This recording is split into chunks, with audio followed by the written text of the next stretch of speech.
tedesca. E allora di nuovo Sassuolo che si propone con la palla fatta sfilare per Cleland, si muove davanti a lei Kullashi, poi suggerimento per lo scatto di Beccari che può controllare in area di rigore. Beccari perde l'attimo buono per calciare, lo ritrova Prugna e al quinto minuto il Sassuolo sblocca il risultato, gran destro all'angolino per Cecilia Prugna e Inter costretta ad inseguire.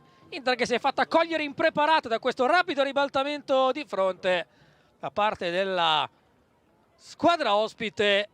Stagione regolare e pool scudetto ha visto toccare quota 3 reti, ma noi dicevamo ancora con margini di crescita importanti. Attenzione intanto al Sassuolo, Kullashi guarda in mezzo e al secondo tentativo il Sassuolo concede il bis, ha segnato la violana Cleland ed è 2-0 allo scadere esatto dei primi 20 minuti.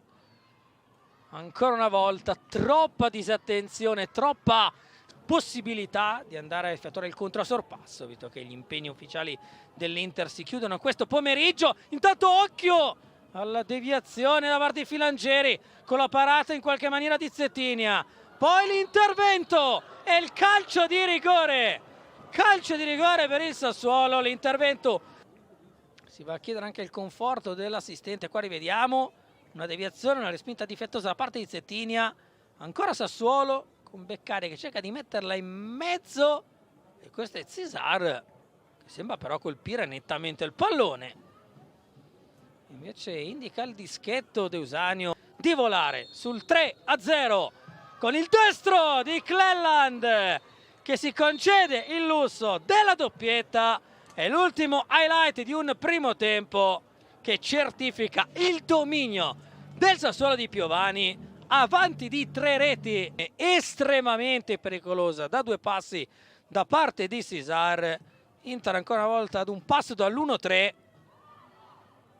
Occhio dalla parte opposta, Beccari, difesa dell'Inter completamente spaccata in 2, toccò dentro Cleland,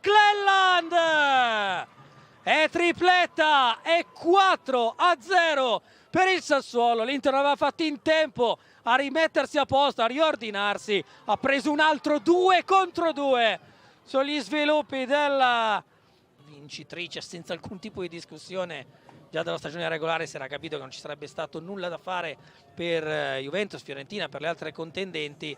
Dato Polli dentro per Bugeia, eccolo il gol dell'Inter per provare a rendere un po' meno deludente il pomeriggio dell'Arena con il conclusione sull'uscita da parte di Duran che infila nell'angolino. Terzo gol in stagione per l'attaccante maltese, mentre sembra essere un po' in difficoltà Polli, che ha servito un grande che suggerisce di prima intenzione per Bonfantini. Si chiude il triangolo, Magul in mezzo e Polli di testa per il 2-4. Attenzione, c'è ancora vita per l'Inter che, tolto l'exploit di gennaio sulla Roma, non è più riuscita a festeggiare davanti ai suoi tifosi. Termina dunque 4-2 nel segno della tripletta di Lana Cleland